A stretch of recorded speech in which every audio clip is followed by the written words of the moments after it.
আমি আপনাদের একটি অলৌকিক ঘটনা দেখাবো যেটি আপনারা হয়তো এর আগে কখনো লক্ষ্যই করেননি। আল্লাহর পক্ষ থেকে পবিত্র কুরআনের আয়াতগুলো সুসজ্জিত করার ঘটনা। এই অলৌকিক ঘটনাটি এতটাই পরিষ্কার ও সুস্পষ্ট যে তা বোঝার জন্য শুধু এটি চোখে দেখলেই হবে। কোটি কোটি মানুষ পবিত্র কুরআন পড়ছেন এবং তা হিফজ করছেন, কিন্তু শতাব্দীর পর শতাব্দী ধরে পবিত্র কুরআনের এই তিনটি সংকলনে তেমন কেউ সেই প্যাটার্নগুলো লক্ষ্য করেননি। আজ আমরা দেখাবো পবিত্র কুরআন এর প্রতিটি বার্তায়, প্রতিটি পৃষ্ঠায়, প্রতিটি লাইনে, শব্দে, এমনকি প্রতিটি অক্ষরে কিভাবে একটি অলৌকিক গ্রন্থ হিসেবে বারংবার প্রমাণিত হয়েছে। আপনি কখনো এমন কোনো বই দেখেছেন যেখানে একাধিক পৃষ্ঠায় প্রতিটি লাইন একই অক্ষর দিয়ে শুরু হয়? এই মুশাফে প্রতিটি লাইন একই অক্ষর দিয়ে শুরু হয়। বিষয়টা নিয়ে একটু চিন্তা করে দেখুন। প্রতিটি পৃষ্ঠায় সমান সংখ্যক লাইন রয়েছে, প্রতিটি লাইন একই দৈর্ঘ্যের এবং সেই লাইনগুলোর প্রত্যেকটা একই অক্ষর দিয়ে শুরু হয়। অথবা কুরআনের এই সংকলনটিতে প্রতিটি পৃষ্ঠায় একটি সাদৃশ্যপূর্ণ প্যাটার্ন রয়েছে। এই পৃষ্ঠায় প্রথম এবং শেষ লাইন একই অক্ষর দিয়ে শুরু হয়, দ্বিতীয় লাইন এবং শেষ থেকে দ্বিতীয় লাইনও একই অক্ষর দিয়ে শুরু হয়, উপর থেকে তৃতীয় লাইন এবং নিচ থেকে তৃতীয় লাইন আবারও একই। প্রতিটি লাইন এই নিয়মটি অনুসরণ করে এবং আমরা দেখতে পাচ্ছি একই অলৌকিক ঘটনা প্রতিটি পৃষ্ঠায় পুনরাবৃত্তি হচ্ছে। এখন আপনারা যে মুশহাফটি দেখছেন এটা হয়তো সবচেয়ে বেশি অবাক করার মতো। আজ আমরা বেশ চমৎকার কিছু বিষয় দেখিয়েছি যা আপনাদের ঈমানকে আরো সুদৃঢ় নতুন একটি স্তরে নিয়ে যাবে। 1800 শতকের শেষ দিকে হাফিজ উসমান নুরী রহমতুল্লাহ আলাই নামক একজন ক্যালিগ্রাফার ছিলেন, যিনি নিজ হাতে 106 বার পুরো কুরআনকে লিখেছেন। জি, 106 বার। কিন্তু শুধু তার লেখা মুশহাফি তার রেখে যাওয়া সবচেয়ে বড় কীর্তি নয়, এটি ছিল তার লেখার ধরন বা শৈলী এবং পৃষ্ঠার গঠন, যা এখন বিশ্বের নানা দেশে গৃহীত হয়েছে। একদিন যখন পবিত্র কুরআনকে আরো একবার লিখতে গিয়ে তিনি নিজের কাছে একটি প্রশ্ন করেছিলেন, কুরআন লেখার সবচেয়ে ভালো উপায় কি? সেই সময় তার কাছে কোনো ধারণাই ছিল না যে তিনি একটি অলৌকিক বিষয় আবিষ্কার করতে চলেছেন। কিছু সময় পরে আল্লাহ তার হৃদয়ে একটি ধারণা দিয়ে অনুপ্রেরণা দেন। তিনি কুরআনের নিজস্ব মাপঝোঁক ব্যবহার করে একটি মুশাফ লিখতে যাচ্ছিলেন। প্রতিটি লাইনের দৈর্ঘ্য নির্ধারণ করতে তিনি সবচেয়ে ছোট সূরা ব্যবহার করেছিলেন, সূরা আল কাউসার। সেই লাইনটিকে রেফারেন্স হিসেবে নিয়ে তিনি সিদ্ধান্ত নেন প্রতিটি লাইন ওই সূরার মতো দৈর্ঘ্য হবে। একটি পৃষ্ঠার দৈর্ঘ্য নির্ধারণের জন্য তিনি সবচেয়ে দীর্ঘ আয়াত নির্বাচন করেছিলেন, আয়াত আল মুদায়ানা, আর প্রতিটি পৃষ্ঠার দৈর্ঘ্য ওই আয়াতের দৈর্ঘ্য অনুযায়ী হবে, যা একটি সম্পূর্ণ পৃষ্ঠা। কিন্তু যখন তিনি লেখা শুরু করলেন তিনি বিশ্বাসই করতে পারলেন না কিভাবে আয়াতগুলো এত সুন্দরভাবে মিলে গেল। তিনি যা দেখছিলেন তাতে তিনি অবাক হয়ে গেলেন। প্রতিটি পৃষ্ঠা শুরু হয়েছিল কোনো একটি পূর্ণ আয়াত দিয়ে এবং পৃষ্ঠা শেষ হয়েছিল আরেকটি আয়াত শেষ করার মাধ্যমে। কোনো আয়াত কখনো পৃষ্ঠার ঠিক মাঝে বিভক্ত হয়নি। প্রতিটি পৃষ্ঠার সমাপ্তি হয়েছিল কোনো আয়াতের সমাপ্তির মাধ্যমে।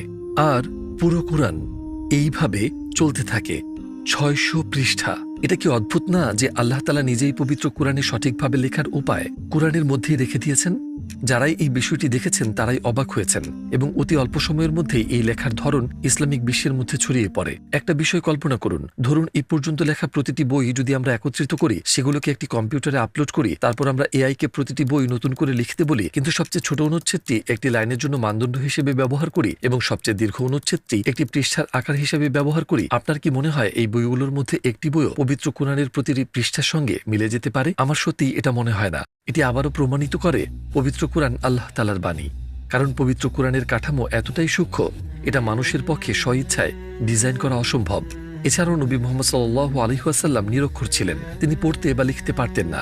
এবং আরো বিস্ময়কর বিষয় হলো পবিত্র কুরআনের আয়াত এবং সূরাগুলি 23 বছর সময় নিয়ে অবতীর্ণ হয়েছিল, বিভিন্ন ঘটনার প্রতিক্রিয়া হিসেবে, আর সর্বদা নির্দিষ্ট কোনো সময়ে সব একসাথে নাজিল হয়নি। আরো বিস্ময়কর বিষয় হলো যে ক্রম অনুযায়ী সূরাগুলো অবতীর্ণ হয়েছে আর নবী সাল্লাল্লাহু আলাইহি ওয়াসাল্লাম তার সাহাবীদের যে ক্রম অনুযায়ী শেখাতেন তা সম্পূর্ণ আলাদা ছিল। যেহেতু তিনি নিজে এই কাঠামোর পরিকল্পনা করতে পারতেন না এবং আমরা যেহেতু কখনোই অন্য কোনো বইতে এমনটা দেখিনি, তাহলে স্পষ্ট যে এটি একটি অলৌকিক ঘটনা। পরবর্তীতে 1932 সালে বিখ্যাত তাফসির স্কলার বদিউজ্জামান একই সংকলনে আরো লুকানো রহস্য আবিষ্কার করেন। তিনি লক্ষ্য করলেন যে মূল শব্দগুলি যেমন আল্লাহ, রব, রহমান, নবীদের নাম এবং অন্যান্য গুরুত্বপূর্ণ শব্দগুলো এমনভাবে সুসজ্জিত ছিল যা দেখে কখনোই অপরিকল্পিত মনে হয় না। কিছু কিছু ক্ষেত্রে তসবিতে গাঁথা পুঁতির মতো একই পৃষ্ঠায় সুসজ্জিত দেখা গেছে। কিছু শব্দ একে অপরের উপর পুরোপুরি মিলে গেছে যখন আপনি দুইটি মুখোমুখি পৃষ্ঠা একত্রিত করবেন। অন্যগুলো পৃষ্ঠার উভয় দিকে একে অপরের সঙ্গে পুরোপুরি মিলে গেছে। আসলে তিনি এমনভাবে একটি কুরআন লিখতে চেয়েছিলেন যাতে এই সাজসজ্জাগুলি স্পষ্টভাবে প্রকাশিত হয়, আর এখানে যা বেরিয়ে এলো তা ছিল পবিত্র কুরআনের আল্লাহ প্রদত্ত সজ্জিত রূপ। চলুন একবার ভালো করে দেখার চেষ্টা করি। দেখা যাক, পৃষ্ঠা 35-এ যাই। দেখুন কিভাবে রব মানে প্রভু শব্দটি, যা আল্লাহর দিকে ইঙ্গিত করে, 5 বার একে অপরের সাথে সাজানো হয়েছে।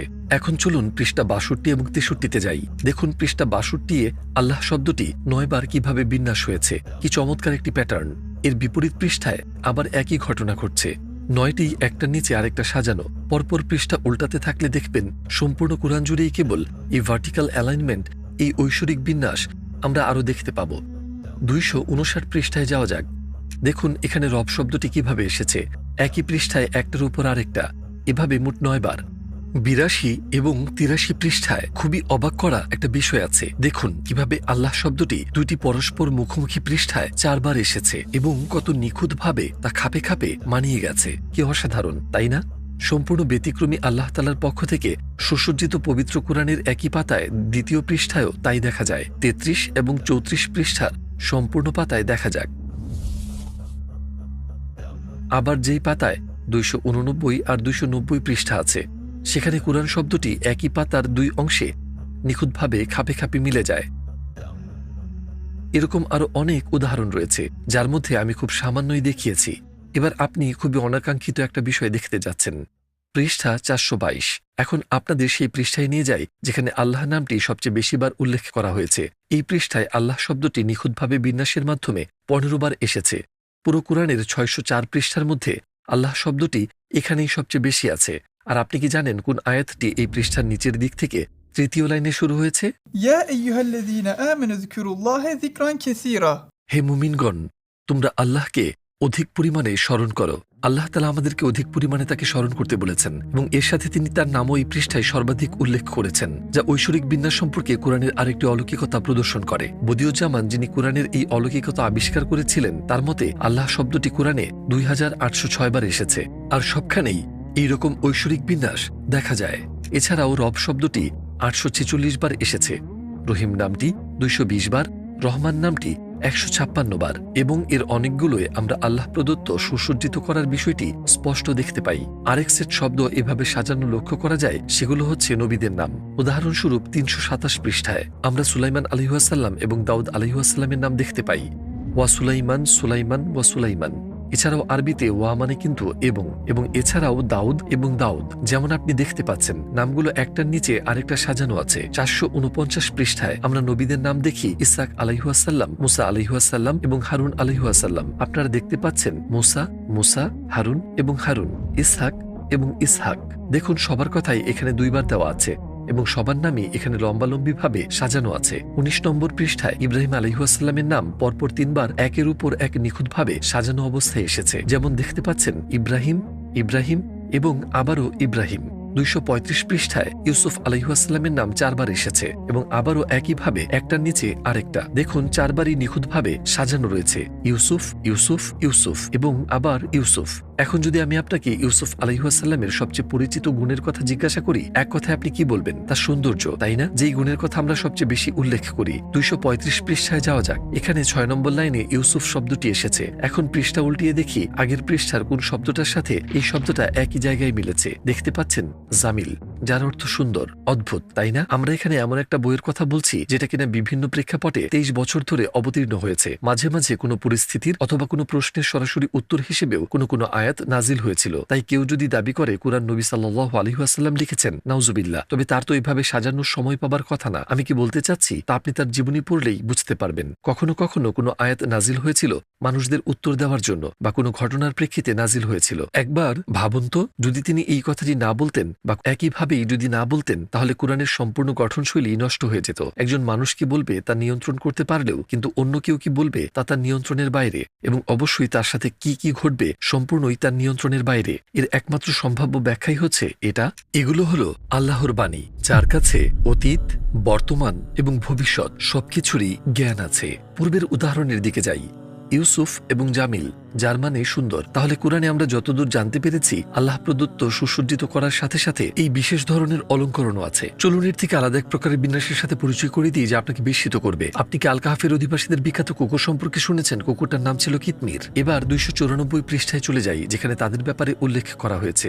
এখানে 7ম লাইনের শেষে বলা হয়েছে ওয়াকাল বুহুম, যার অর্থ এবং তাদের কুকুর। কুকুরটার নাম কি ছিল? কিতমির, তাই না? এখন পাতা উল্টানো শুরু করুন। আমরা কত দূর যাব?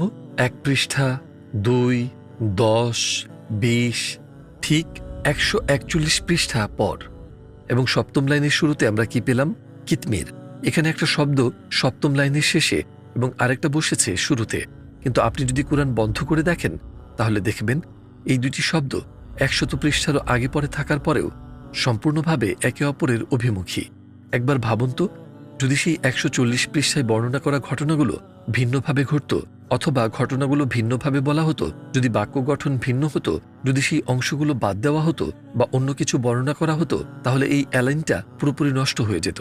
অসংখ্য সম্ভাব্যতার মধ্যেও এই সংস্করণই বাস্তবে পরিণত হয়েছে। অভূতপূর্ব এই গ্রন্থটি গভীর অর্থ সম্বলিত এবং একই সাথে শত শত অলৌকিকতার সমন্বয়ে পরিপূর্ণ, যা হয়তো আমাদের বোধশক্তির বাইরে। এখন কি আপনি বুঝতে পারছেন কেন কেউই কোরআনের মতো কোনো কিছু সৃষ্টি করতে পারে না? অবশ্য এটাই একমাত্র কারণ নয়, যদিও এই অসাধারণ বৈশিষ্ট্যই কারো পক্ষে তৈরি করা সম্ভব না। চলুন এবার 294 পৃষ্ঠায় আসহাবে কাহাফ এর প্রসঙ্গে চলে যাই। যখন তারা তাদের সেই শান্তির আরামদায়ক ঘুম থেকে জেগে উঠল, তারা বুঝতে চেষ্টা করছিল তারা কতদিন এই গুহায় ছিল। 11 নম্বর লাইনে তাদের একজন বলল, لبثنا يوما أو بعض يوم আমরা একদিন কিংবা একদিনের কিছু অংশ অবস্থান করেছি। তারা পরিস্থিতি বোঝার চেষ্টা করছিল। এর বিপরীত পৃষ্ঠায় খেয়াল করে দেখুন, আল্লাহ যেন সরাসরি তাদের প্রশ্নের উত্তর দিয়েছেন। ولبثوا في كهفهم 300 سنين فازدادوا 9 আর তারা তাদের গুহায় অবস্থান করেছে 300 বছর এবং এর সাথে অতিরিক্ত হয়েছিল 9। আবার কোরআনে একই ধরনের অর্থ সম্বলিত দুটি আয়াত সমন্বয় করা হয়েছে, যদিও বা তাদের মধ্যে ডজনেরও বেশি পৃষ্ঠা মাঝখানে থাকুক না কেন, যা কোরআনের একটি ভিন্ন প্রকারের চাক্ষুষ অলৌকিকতা। উদাহরণস্বরূপ 342 পৃষ্ঠায় আমরা পড়ি, وأنزل من السماء ماء بقدر আর আমি আকাশ থেকে পরিমিতভাবে পানি বর্ষণ করেছি। ঠিক 147 পৃষ্ঠা পরে 489 পৃষ্ঠার শুরুতে বলা হয়েছে, والذي نزل من السماء ماء بقدر আর যিনি আসমান থেকে পরিমিতভাবে পানি বর্ষণ করেন। যেমন দেখছেন, দুটি আয়াতের অর্থ একই রকম। এগুলোকে পৃষ্ঠার শুরুতে সমন্বয় করা হয়েছে। আবার আপনি 71 এবং 511 নম্বর পৃষ্ঠায় 4 নম্বর লাইন দেখেন। আপনি লক্ষ্য করলে দেখতে পাবেন একই রকম অর্থের বাক্যগুলো একই স্থান থেকে শুরু হয়েছে। بسم الله الرحمن الرحيم يقولون بأفواههم ما ليس في قلوبهم এবং আরেকটায় يقولون بألسنتهم ما ليس في قلوبهم তারা মুখে তা বলে যা তাদের অন্তরে নেই। এদের মধ্যে 440 পৃষ্ঠার থাকার পরেও একই প্যাটার্ন 112 এবং 286 পৃষ্ঠা তুলনা করলে পাওয়া যায়। নিচের দিক থেকে 4র্থ লাইনে লেখা আছে, وابتغوا إليه الوسيلة এবং তার নৈকট্যের অনুসন্ধান করো। এবার অন্য পৃষ্ঠায় লক্ষ্য করলে দেখা যাবে يبتغون إلى ربهم الوسيلة তারা নিজেরাই তো তাদের রবের কাছে নৈকট্যের মাধ্যমে অনুসন্ধান করে যে। এখন 219 এবং 415 পৃষ্ঠা দেখা যাক। 2 পৃষ্ঠারই 3য় লাইনে আয়াত দুটিতে প্রায় একই শব্দ ব্যবহার করে শুরু করা হয়েছে। استعوذ بالله ولو شاء ربك لآمن من في الأرض كلهم جميعا আর যদি তোমার রব চাইতেন তবে জমিনের সকলেই ঈমান আনত। এখানেও 2টি পৃষ্ঠাতেই 3য় লাইনের আয়াতগুলোর অর্থ প্রায় একই। استعوذ بالله ولو شئنا لآتينا كل نفس هداها আর যদি আমি ইচ্ছা করতাম তাহলে প্রত্যেক ব্যক্তিকে তার হিদায়াত দান করতাম। যেমন এই আয়াতগুলোতে বলা হয়েছে, মানুষের ঈমান আল্লাহর প্রয়োজন নেই, বরং আমাদের নিজের জন্যেই ঈমান প্রয়োজন। তিনি যদি চাইতেন কোনোরকম স্পষ্ট প্রমাণ ছাড়াই আমাদেরকে ঈমান আনতে আদেশ দিতে পারতেন, কিন্তু তারপরেও তিনি আমাদেরকে এমন অগণিত নিদর্শন দিয়ে রেখেছেন যাতে আমরা ঈমান আনি এবং আমাদের পরকাল রক্ষা করতে পারি। যে কোরআনের কপিটির কথা আমরা বলছি, এটি 3টি প্রধান ঐশ্বরিকভাবে সমন্বিত কোরআনগুলোর মধ্যে একটা। যেমন আমি আগে উল্লেখ করেছি, এমন আরও 2টো আছে এবং প্রত্যেকটারই তার নিজস্ব এক অনন্যতা রয়েছে, কিন্তু সেগুলোকে নিয়ে এটার মতো এত বিস্তারিতভাবে পড়াশোনা করা হয়নি। তাই আমরা এখনও জানি না সেগুলো আমাদের জন্য কি বিস্ময় নিয়ে অপেক্ষা করছে, অথবা আরও কতগুলো এমন ঐশ্বরিক বিন্যাস সম্বলিত কোরআন আবিষ্কৃত হবার অপেক্ষায় আছে। চলুন এবার আমরা চট করে দেখে আসি সেগুলোর মধ্যে একটা কোরআন কিভাবে লেখা হয়েছিল। অটোমেন যুগের আরেকজন পণ্ডিত হাফিজ হুনসারি, তিনি একবার নবী মুহাম্মদ সাল্লাল্লাহু আলাইহি ওয়াসাল্লামকে তার স্বপ্নে দেখলেন। তখন পর্যন্ত তিনিও হাতে কোরআন লিখছিলেন।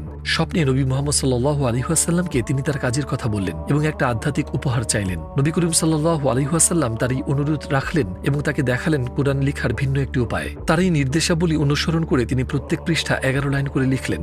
এর ফলাফল হয়েছিল চমকপ্রদ।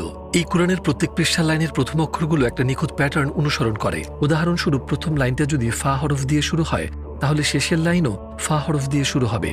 দ্বিতীয় লাইন যদি আলিফ দিয়ে শুরু হয়, তাহলে নিচের দিক দিয়ে দ্বিতীয় লাইনও আলিফ দিয়ে শুরু হবে। তৃতীয় লাইন এবং নিচের দিক দিয়ে তৃতীয় লাইনও একই প্যাটার্ন অনুসরণ করে, লাম লাম। চতুর্থ লাইনও লাম দিয়ে শুরু হয়, নিচের দিক দিয়ে চতুর্থ লাইনও তাই লাম দিয়ে শুরু হয়। পঞ্চম লাইন শুরু হয় আলিফ দিয়ে, নিচের দিক থেকে পঞ্চম লাইনও আলিফ দিয়ে শুরু হয়। সম্পূর্ণ কোরআন জুড়েই এই ভারসাম্য খুঁজে পাওয়া যায়। পৃষ্ঠার পর পৃষ্ঠা, লাইনের পর লাইন এই প্যাটার্ন অনুসরণ করেছে। আপনি যেই পৃষ্ঠাতেই যান না কেন। তৃতীয় ঐশ্বরিক বিন্যাস সম্বলিত কোরআন পাকিস্তানের লাহোর থেকে আমাদের কাছে এসেছে। এটার নাম কুরআন মজিদ আলফি। সে সময় এটা সম্পূর্ণ হতে 12 বছর লেগেছিল। যেই পণ্ডিত এটা লিখেছিলেন তিনি ক্রমাগত রোজা রাখতেন। এটার প্রত্যেক পৃষ্ঠায় 21টা লাইন আছে, যেমনটা দেখছেন প্রত্যেকটা লাইন আলিফ হরফ দিয়ে শুরু হয়েছে। আপনি যেই পৃষ্ঠাতেই যান না কেন সবখানেই একই ব্যাপার দেখতে পারবেন। সম্পূর্ণ মুসাহাফটিতে 221টি পৃষ্ঠা আছে। হাফিজ হানসারি স্টাইলে লেখা মুসাহাফের মতো এই মুসাহাফটির অনন্য ডিজাইন আর অন্য কোনো বইয়ে পাওয়া যাবে না। আর যেমন দেখতে পাচ্ছেন আল্লাহ তাআলা তার বাণীকে এই 3টি অবিশ্বাস্য দৃশ্যমান কাঠামোর সাথেই সামঞ্জস্যপূর্ণ করে দিয়েছেন, যা সন্দেহের আর কোনো অবকাশই রাখে না। কিন্তু যদি আমি আপনাদের বলি যে এগুলোই শেষ নয়, এখন আমি আপনাদেরকে এমন অলৌকিক বিষয় দেখাবো যা এই সৌন্দর্যকে একটি ভিন্ন মাত্রায় নিয়ে যাবে। এমনকি কোরআনে কিছু শব্দের পুনরাবৃত্তির সংখ্যাও একটি অলৌকিকতা প্রকাশ করে। উদাহরণস্বরূপ ইয়াউম শব্দটির অর্থ দিন, যা কোরআনে ঠিক 365 বার এসেছে। স্পষ্টতই এটা একটি বছরে দিনের সংখ্যার দিকে নির্দেশ করে। সাহার শব্দটির অর্থ মাস, যা কোরআনে ঠিক 12 বার এসেছে, পুরো বছরের মাসের সংখ্যার নির্দেশ করার মতো। মালাক শব্দটির অর্থ ফেরেশতা, এর বিপরীত হল শয়তান, দুটোই 88 বার এসেছে। আপনি এটা এআই দিয়ে পরীক্ষা করে দেখতে পারেন। সংখ্যাগুলো একদম একই। জান্নাত এবং জাহান্নাম দুটোই 77 বার এসেছে। রাজুল এবং ইমরা উভয়ই 24 বার করে এসেছে। আরেকটি উদাহরণ, পবিত্র কোরআনে বলা হয়েছে অবশ্যই ঈসা আলাইহিসসালাম আল্লাহর দৃষ্টিতে আদম আলাইহিসসালামের মতোই। এই আয়াত দ্বারা বোঝানো হয়েছে দুজনকেই আল্লাহ বাবা ছাড়া সৃষ্টি করেছেন, তারা অন্য মানুষের থেকে আলাদা। মজার ব্যাপার হচ্ছে তাদের দুজনের নামই ঈসা এবং আদম কোরআনে 24 বার এসেছে। সমানভাবে তাদের নাম নেওয়া হয়েছে। এবার আপনাদেরকে সম্পূর্ণ ভিন্ন একটা উদাহরণ দেই। কোরআনে সবচেয়ে বড় সূরা, সূরা আল বাকারায় 286টি আয়াত আছে। এই সূরাতে আল্লাহ শব্দটি 282 বার এসেছে এবং হুয়া সর্বনামটি এসেছে 4 বার, যার অর্থ তিনি। এখানে তিনি বলতে আল্লাহ তাআলাকেই বোঝানো হচ্ছে। দুটো যোগ করলে নিখুঁতভাবে হয় 286 বার, যা হুবহু সূরাটির আয়াত সংখ্যার সমান।